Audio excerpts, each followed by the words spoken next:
안녕하세요. 떠먹여주는 지식 떠먹지입니다. 여름철만 되면 지독한 악취를 풍기며 우리를 괴롭히는 음식물 쓰레기를 떠올려 보시길 바랍니다. 꾹꾹 눌러 담아 아파트 앞 수거함에 버리고 카드를 찍는 이 귀찮은 일상이 사실 전 세계 선진국들이 막대한 예산을 들여서라도 베끼고 싶어 안달난 최첨단 친환경 시스템의 핵심이라는 사실을 알고 계셨습니까?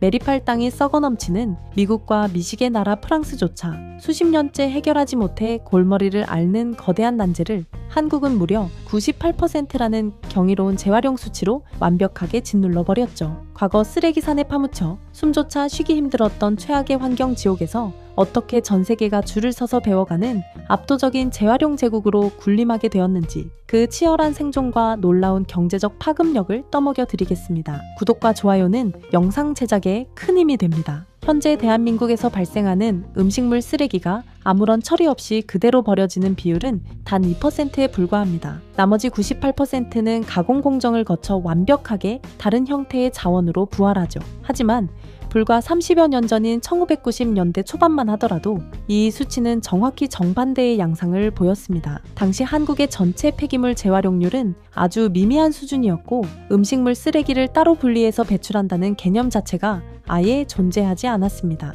먹다 남은 음식물은 비닐봉지에 담겨 일반 생활 쓰레기와 그대로 뒤엉킨 채 수거 차량에 실려 거대한 매립지로 쏟아져 들어갔죠. 1978년부터 15년 동안 서울과 수도권의 모든 쓰레기를 받아냈던 난지도는 당시의 심각한 폐기물 처리 실태를 보여주는 가장 대표적인 장소였습니다. 매일 3만 톤이 넘는 온갖 쓰레기가 무방비 상태로 쌓이면서 해발 90m에 달하는 거대한 쓰레기산 2개가 만들어졌습니다. 특히 수분 함량이 80%를 훌쩍 넘는 음식물 쓰레기가 플라스틱이나 종이와 함께 썩어가면서 맹독성의 침출수를 끊임없이 흘려보냈고 이는 주변 지하수와 토양 생태계를 치명적으로 오염시키는 핵심 원인이 되었습니다. 음식물 쓰레기를 일반 폐기물과 섞어서 처리하는 방식은 단순히 악취 문제를 넘어 국가적인 환경 재난을 불러오는 구조적인 한계를 가지고 있었습니다. 수분이 가득한 음식물을 소각장에 넣으면 불에 제대로 타지 않아 소각로의 온도를 급격히 떨어뜨렸고 이로 인해 막대한 추가 연료비가 소모되는 것은 물론 불완전 연소 과정에서 유해 물질이 다량으로 배출되는 심각한 부작용을 낳았죠. 그렇다고 땅에 그대로 묻어버리면 음식물이 부패하는 과정에서 지구온난화의 주범인 메탄가스를 대량으로 발생시켰습니다. 결국 기존의 매립지들이 예상보다 훨씬 빠른 속도로 포화 상태에 이르고 새로운 매립지를 건설하려는 시도마저 지역 주민들의 강력한 반대에 부딪혀 번번이 무산되자 정부는 국가적 쓰레기 대란을 막기 위해 근본적인 제도의 틀을 완전히 뒤엎는 조치를 꺼내들게 됩니다. 그 첫 번째 신호탄이 바로 1995년에 전격적으로 도입된 쓰레기 수수료 종량제였습니다.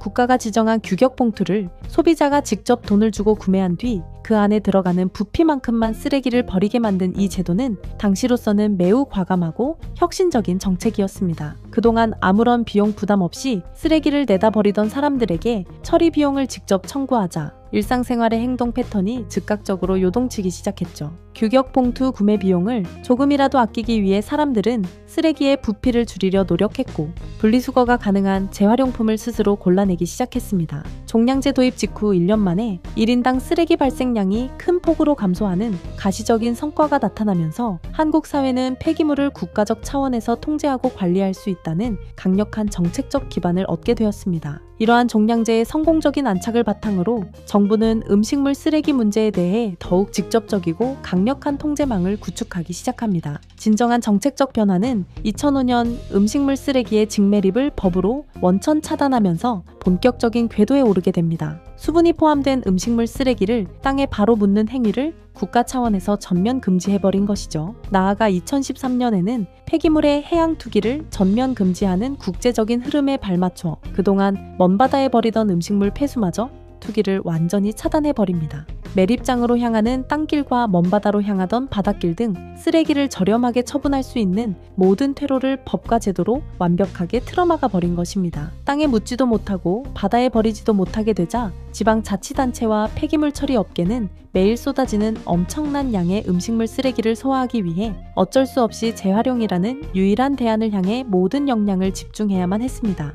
초기에는 음식물을 건조하거나 발효시키는 설비 기술이 부족해 처리장 주변으로 악취 민원이 빗발치고 만들어진 퇴비의 품질이 떨어져 농가에서 외면받는 등 수많은 시행착오와 기술적 난관에 부딪혔습니다. 하지만 버릴 곳이 아예 없다는 절박한 산업적 환경은 관련 기업들이 악착같이 처리 설비를 고도화하고 미생물 발효 기술을 체계적으로 연구하도록 만드는 가장 강력한 동기부여가 되었죠. 이처럼 국가가 퇴로를 완전히 차단하고 스스로를 한계 상황으로 몰아넣은 치밀한 정책적 결단과 법적 강제가 결합된 결과가 바로 오늘날 세계적인 수준으로 평가받는 98%라는 음식물 쓰레기 재활용 수치를 탄생시킨 진짜 원동력입니다. 해외의 환경 전문가들이 한국의 아파트 단지를 방문하여 음식물 쓰레기 수거 과정을 관찰할 때 가장 주목하는 부분은 바로 사물 인터넷 기술이 적용된 무선 인식 자동 계량 시스템입니다. 주민이 세대별로 발급받은 전용 카드를 수거기 인식부에 가져다 대면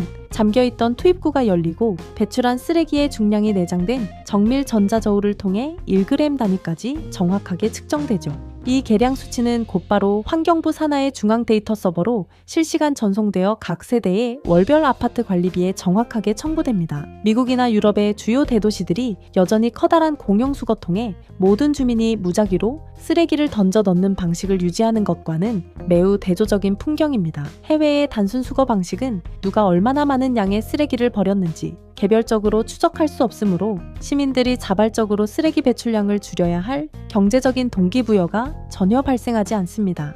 반면 한국은 5천만 명의 국민이 매일 배출하는 쓰레기의 양과 빈도가 국가적인 데이터망에 촘촘하게 축적되며 이를 바탕으로 지역별 폐기물 발생 추이를 정확히 예측하고 처리시설의 가동 용량을 효율적으로 분배하는 고도화된 행정망을 선제적으로 구축하고 있습니다. 이 방대한 빅데이터는 각 지자체가 수거 차량의 최적 이동 경로를 설정하고 특정 시기에 폐기물이 급증하는 현상에 선제적으로 대비할 수 있는 과학적 근거 자료로 활용됩니다.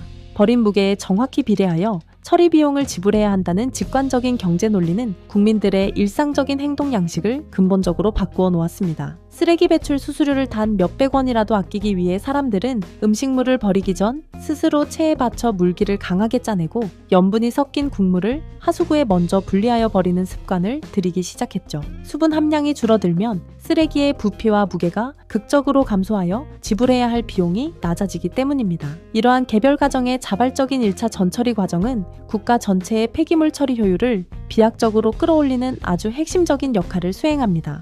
만약 이런 과정 없이 수분이 가득한 음식물이 그대로 수거 차량을 통해 처리장으로 직행한다면 운송 과정에서 발생하는 부패와 악취 문제뿐만 아니라 종착지인 처리시설의 기계적 부하를 초래하여 천문학적인 유지보수 비용을 발생시키게 됩니다. 여기서 환경공학 전문가들이 더욱 흥미롭게 분석하는 대목은 한국의 음식 문화가 가진 물리적, 화학적 특수성입니다. 한국인의 밥상에 매일 오르는 찌개와 국, 그리고 각종 장류와 배추김치 같은 발효 식품들은 기본적으로 수분 함량이 80%에서 90%에 달하며 나트륨 수치 또한 세계 평균을 훌쩍 상회할 정도로 매우 높습니다. 산업적인 관점에서 수분과 염분이 다량으로 혼합된 유기물은 전 세계 폐기물 중에서도 가장 처리하기 까다로운 최하위 등급의 폐기물로 분류됩니다. 수분이 많은 쓰레기는 소각로에 바로 넣을 경우 불완전 연소 현상을 일으켜 막대한 추가 화석 연료를 소모하게 만들고 치명적인 대기 오염 물질을 배출하는 원인이 되죠. 또한 염분을 완벽하게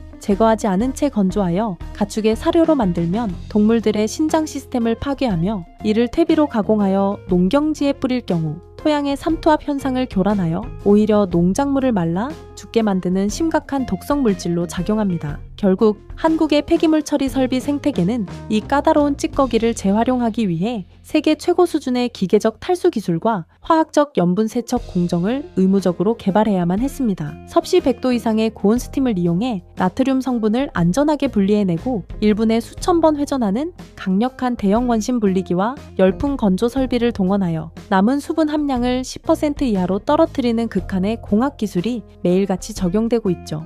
다른 서구권 국가들보다 월등히 처리하기 어려운 쓰레기를 마주했음에도 불구하고 세계에서 가장 높은 비율로 이를 재활용해내고 있다는 객관적인 지표는 한국의 환경산업 생태계가 이미 단순 조립을 넘어 해외 국가들이 쉽게 모방할 수 없는 초격차 기술력을 확보했다는 것을 증명합니다. 수천억 원의 막대한 국가 예산을 들여 최신식 기계를 도입하더라도 그 기계에 최적화된 공정 제어 데이터와 5천만 국민들의 자발적인 분리배출 습관이 유기적으로 결합되지 않으면 결코 구현할 수 없는 고도의 사회적 기술 시스템인 것입니다. 단순히 쓰레기를 치우는 행위를 넘어 전 국민의 일상적인 참여와 국가의 첨단 데이터 관리가 하나로 융합되어 거대한 친환경 부가가치를 창출하는 산업 모델을 완성해낸 셈이죠. 한국이 20년 전부터 전 국민을 상대로 폐기물 분리 시스템을 고도화하고 기술을 축적하는 동안 서구권의 거대 선진국들은 이 분야에서 철저하게 정체되어 있었습니다. 화려한 음식 문화를 뽐내는 프랑스는 2024년 올해 들어서야 비로소 음식물 쓰레기 분리 배출을 법으로 의무화하며 아주 늦은 걸음마를 시작했죠. 가정에서 배출되는 유기물 쓰레기를 의무적으로 퇴비화하거나 별도로 분리수거하라는 국가적 지침이 떨어졌지만 현장의 혼란은 걷잡을 수 없이 커지고 있습니다. 수십 년 동안 일반 쓰레기와 음식물을 한 번에 버리던 시민들의 습관이 하루아침에 고쳐질 리 만무하며 이를 수거할 전용 수거함이나 전문적인 처리시설조차 턱없이 부족한 실정입니다. 프랑스 전역의 주거단지에서는 악취와 해충 문제로 민원이 폭주하고 있으며 지자체들은 수거 인프라를 새롭게 구축하기 위해 막대한 예산을 뒤늦게 쏟아붓고 있습니다. 한국이 1990년대 후반에 겪었던 사회적 진통과 시행착오를 그들은 2024년 현재 고스란히 마주하며 뼈아픈 비용을 지불하고 있는 것입니다. 유럽연합 차원에서도 뒤늦게 음식물 쓰레기의 매립을 줄이고 자원화하려는 강력한 환경 규제를 발표하고 있지만 각 회원국이 갖춘 기초적인 인프라의 격차가 너무 커서 실질적인 통합 정책을 시행하는 데 거대한 한계를 노출하고 있습니다. 세계 최강 대국이자 최첨단 기술의 집약체인 미국 역시 상황은 크게 다르지 않습니다. 뉴욕을 비롯한 극소수의 대도시에서만 환경보호를 명목으로 제한적인 음식물 분리수거 제도를 이제 막 실험하고 있을 뿐입니다. 여전히 미국의 대부분 지역에서는 음식물 쓰레기를 일반 생활 폐기물과 함께 커다란 쓰레기통에 무작위로 던져 넣고 그대로 땅에 파묻는 방식을 고수하고 있죠. 일부 가정에서는 싱크대에 설치된 분쇄기를 이용해 음식물을 갈아서 하수구로 흘려보내기도 합니다. 하지만 이는 쓰레기를 눈앞에서 치우는 편리한 눈속임일 뿐 결국 막대한 양의 유기물 찌꺼기가 하수 처리장으로 집중되어 하수 정화 비용을 폭발적으로 증가시키고 수질 오염을 유발하는 또 다른 환경 문제를 낳고 있습니다. 근본적인 재활용 시스템과 대규모 처리 시설이 부재한 상황에서 미봉책에 기대어 하루하루 폭증하는 쓰레기를 감당하고 있는 것이 선진국 미국의 민낯입니다. 30년이라는 기나긴 시간 동안 축적된 한국의 행정적 노하우와 국민적 공감대는 결코 단기간에 법안 몇 개를 통과시킨다고 해서 복제할 수 있는 성질의 것이 아님을 서구권 국가들이 뼈저리게 깨닫고 있습니다. 자본력과 첨단 기술이 차고 넘치는 이들 서구권 국가가 유독 유기물 폐기물 재활용 분야에서 철저하게 뒤처진 이유는 역설적이게도 그들이 가진 광활한 영토 때문입니다. 미국이나 호주, 그리고 캐나다 같은 국가들은 도심에서 조금만 벗어나면 쓰레기를 수십 년 동안 매립해도 끄떡없는 거대한 빈 땅이 무한정 펼쳐져 있습니다. 굳이 천문학적인 국가 예산을 들여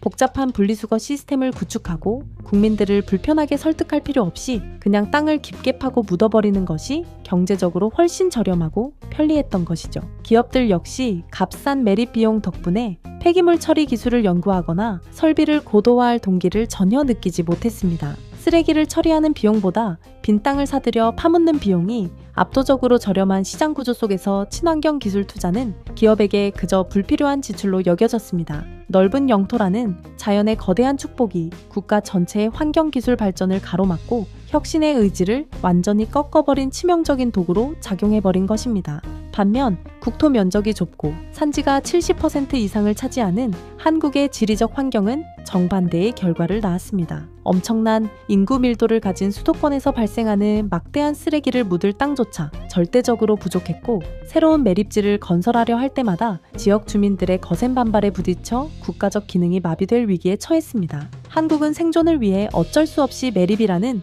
가장 쉬운 선택지를 강제로 포기하고 재활용이라는 험난한 가시밭길을 개척해야만 했습니다. 좁은 국토와 높은 인구 밀도라는 지독한 지리적 악조건이 국민들의 행동을 통제하는 촘촘한 제도를 탄생시켰고 이를 처리하는 세계 최고의 친환경 기술 강국으로 한국을 밀어 올렸습니다. 풍요로움이 혁신을 멈추게 하고 결핍이 거대한 기술적 도약을 만들어낸 지극히 자본주의적이고 역설적인 결과가 오늘날 전 세계 폐기물 산업의 권력 지도를 완벽하게 뒤바꿔 놓았습니다. 땅에 묻어버리면 그만이라던 서구권 국가들의 낡은 태도는 최근 전 세계를 강타한 기후 위기 앞에서 심각한 한계에 부딪혔습니다. 음식물 쓰레기가 산소가 차단된 매립지 땅 속에서 썩어갈 때 뿜어내는 가스의 정체 때문이죠. 이 과정에서 발생하는 메탄가스는 이산화탄소보다 80배 이상 강하게 지구에 열을 가두는 기후 온난화의 주요 원인으로 지목받고 있습니다. 국제사회는 지구 온난화를 늦추기 위해 메탄가스 배출량을 의무적으로 감축하는 국제협약을 연이어 체결하고 있습니다. 온실가스를 줄이지 못하는 국가나 기업에게 탄소 국경세를 부과하는 무역 규제가 조여오자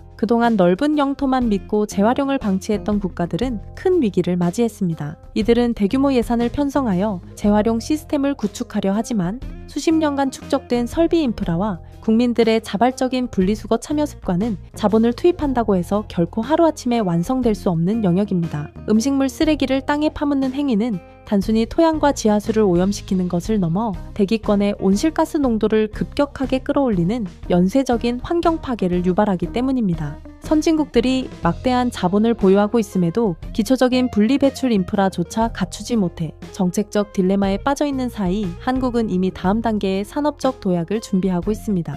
반면 한국의 전역에서 매일 수거된 음식물 쓰레기는 전문 처리장으로 이동하여 새로운 부가가치를 창출하는 미래 자원으로 탈바꿈하고 있습니다. 수거된 유기물들은 가장 먼저 비닐이나 뼈다귀 같은 불순물을 정밀하게 걸러내는 자동화 선별 공정을 거칩니다. 이후 탈수기를 통해 고형물과 액체를 분리하고 섭씨 100도 이상의 고온 스팀을 가해 유해한 세균을 멸균 처리하죠. 이렇게 남은 수분을 증발시킨 고형물은 가축이 먹을 수 있는 단백질이 풍부한 건조 사료로 만들어냅니다. 토양에 뿌려지는 비료로 재탄생하는 과정 역시 매우 과학적입니다. 탈수된 찌꺼기에 톱밥과 특수 미생물을 투입하여 한 달 이상 발효 공정을 거치면 농작물의 생장을 촉진하는 고품질 퇴비로 변환되죠. 처리 과정에서 대량으로 발생하는 음식물 폐수 역시 그냥 버려지지 않고 수질 정화 과정을 거치며 유용한 유기물을 추가로 회수합니다.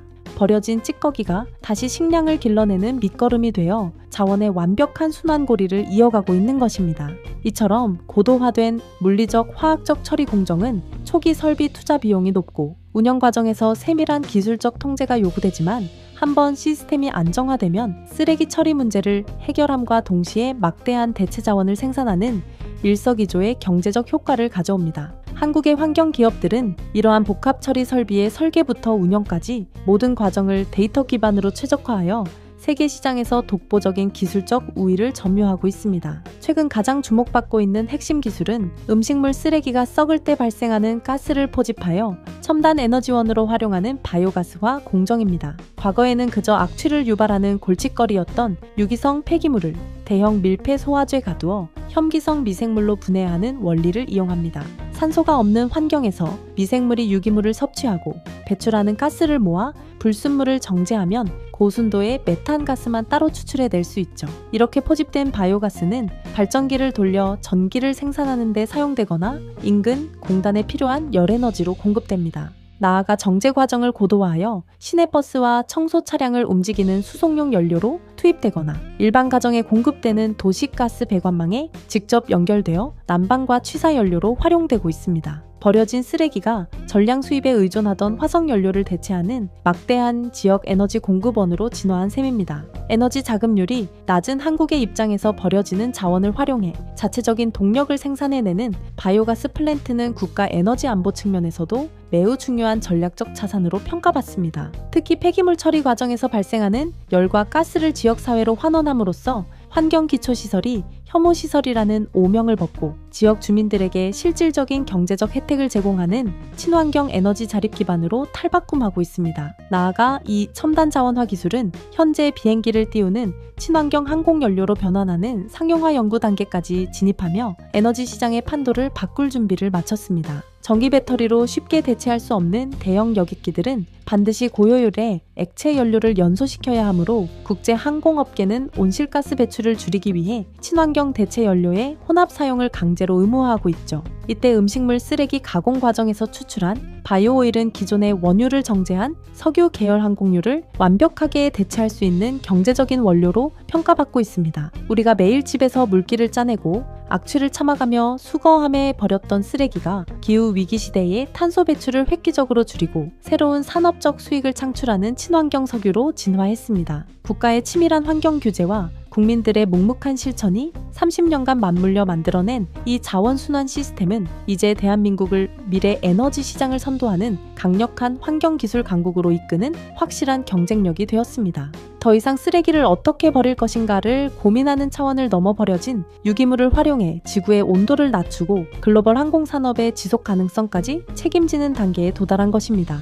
결국 30여 년 전 난지도의 쓰레기산에 파묻혀 국가적 환경 재난을 겪었던 대한민국이 오늘날 전 세계가 부러워하는 독보적인 재활용 강국으로 부상할 수 있었던 비결은 결코 유별난 국민성이나 단순한 환경보호의식 덕분이 아니었습니다. 음식물 쓰레기의 직매립을 원천적으로 차단하고 나아가 해양 투기마저 금지하며 모든 퇴로를 완벽하게 막아버린 국가의 치밀하고도 강력한 시스템의 승리였죠. 기업과 지자체는 살아남기 위해 악착같이 쓰레기를 분해하고 발효시키는 처리 기술을 고도화해야만 했고, 국민들은 쓰레기 배출 무게당 과금되는 수수료를 아끼기 위해 자발적으로 음식물에 물기를 짜내고 이물질을 골라내는 고된 일상을 견뎌냈습니다. 도망갈 구멍을 모두 없애버린 가혹한 규제가 역설적으로 전 국민을 움직이게 만들었고, 결과적으로 전 세계 어디에서도 유례를 찾아볼 수 없는 98%라는 완벽한 분리수거 빅데이터와 자원순환 인프라를 완성해낸 것입니다. 이제 서구권의 선진국 관료들과 글로벌 환경기구의 전문가들은 매년 한국의 최첨단 폐기물 처리 시설과 아파트 단지의 무선 인식 수거 시스템을 눈으로 직접 확인하고 배우기 위해 줄을 서서 견학을 오고 있습니다. 오늘 이야기는 여기까지입니다.